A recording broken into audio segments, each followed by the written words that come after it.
Shukran. Thank you.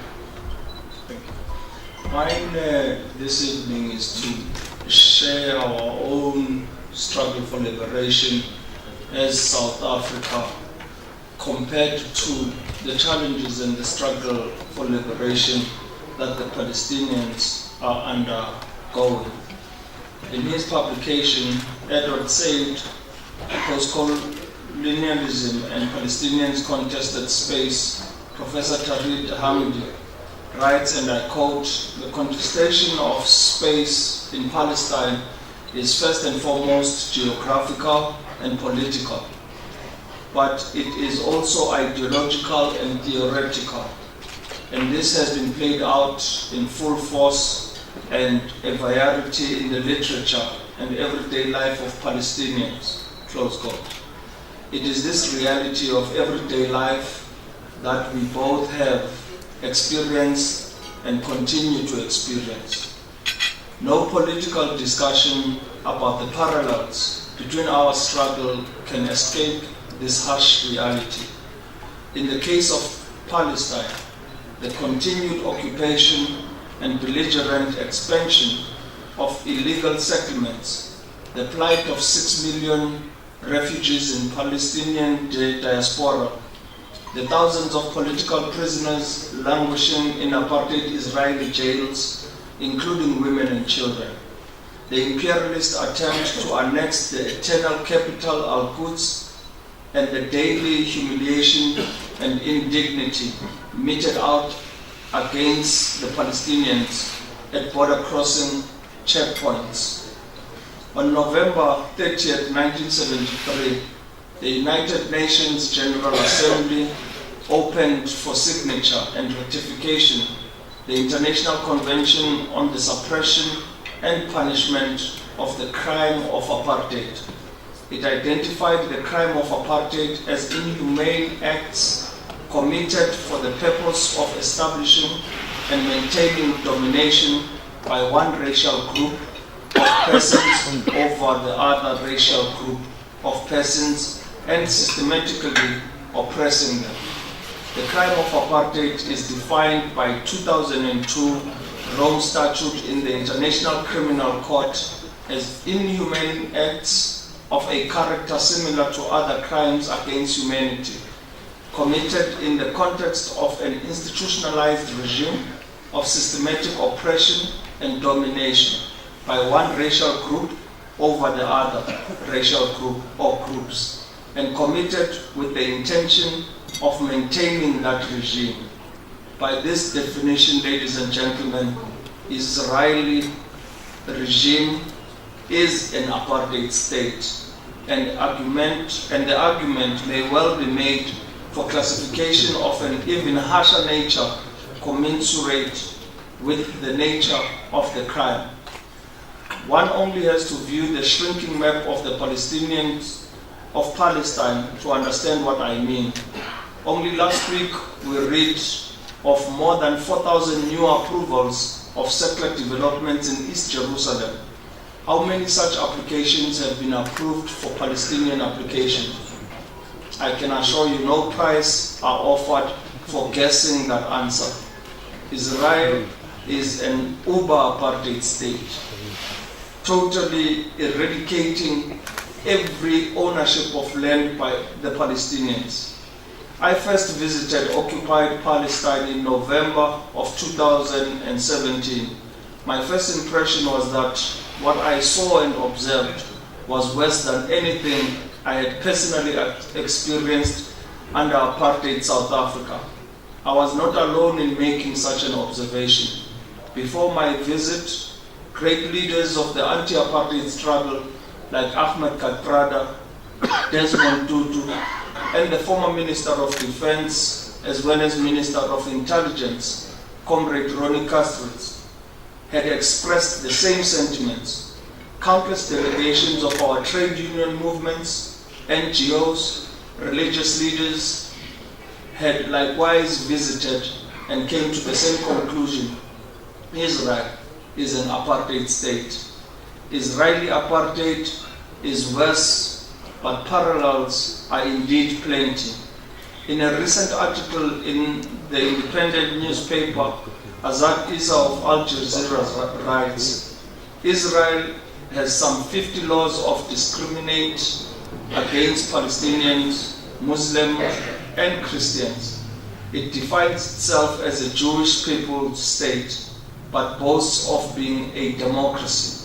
From the inception of the state in 1948 until 1966, Palestinian citizens of Israel lived under a harsh military rule.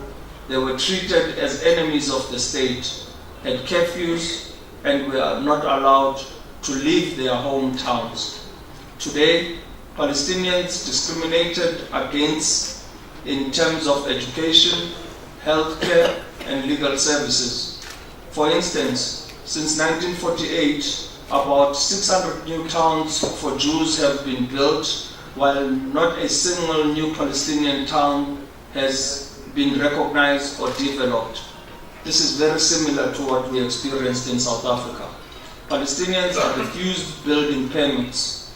The parallels persist, but not limited to this. It extends to incarceration of political leaders, detention of minors, torture, and abuse of political prisoners.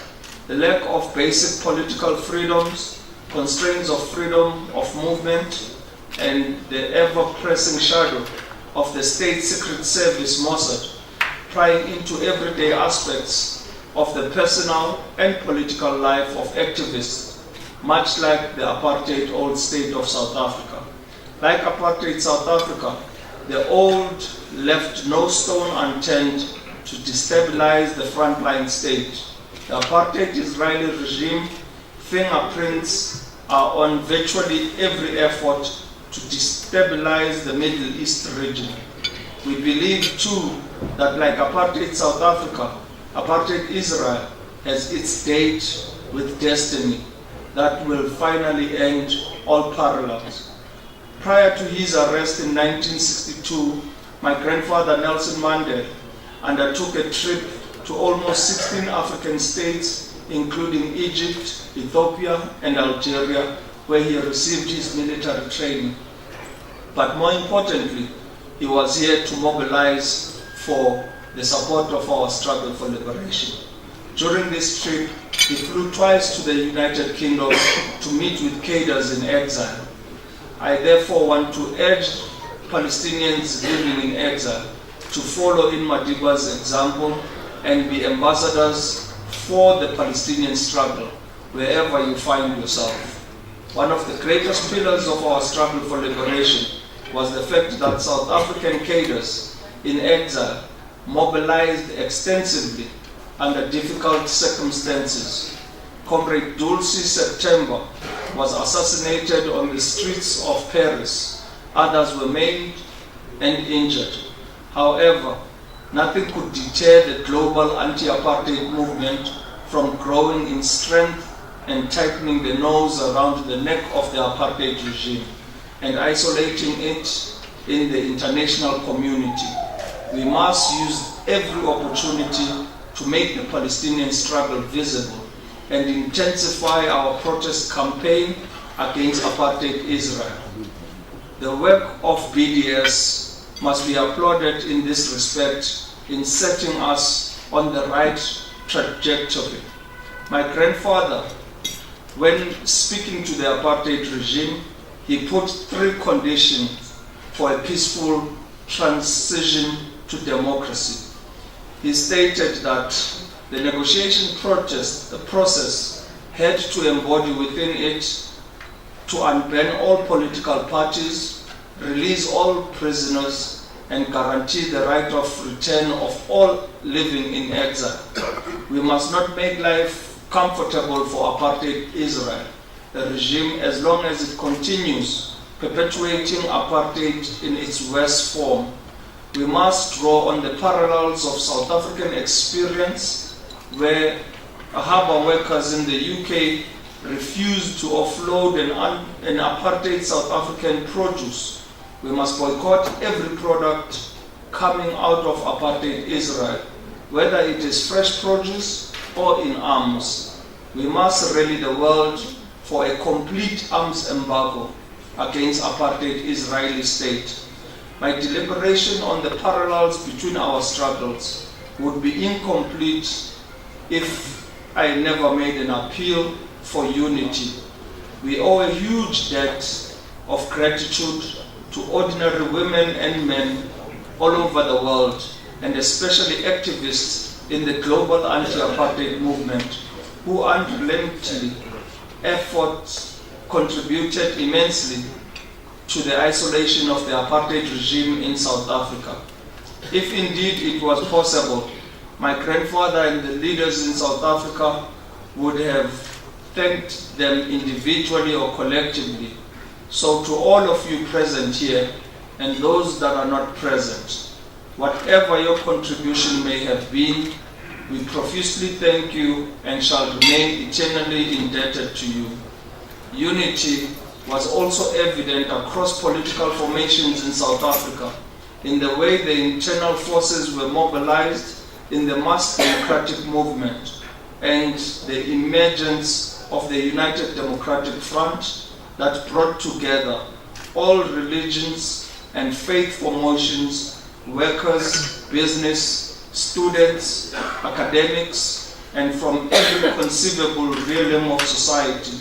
This is parallel to the replicated, and we must be able to intensify our efforts in the unification process internally and externally. Ladies and gentlemen, comrades and friends, let me finally draw the parallel between our two just struggles, be that like apartheid South Africa, apartheid Israel has its date with destiny.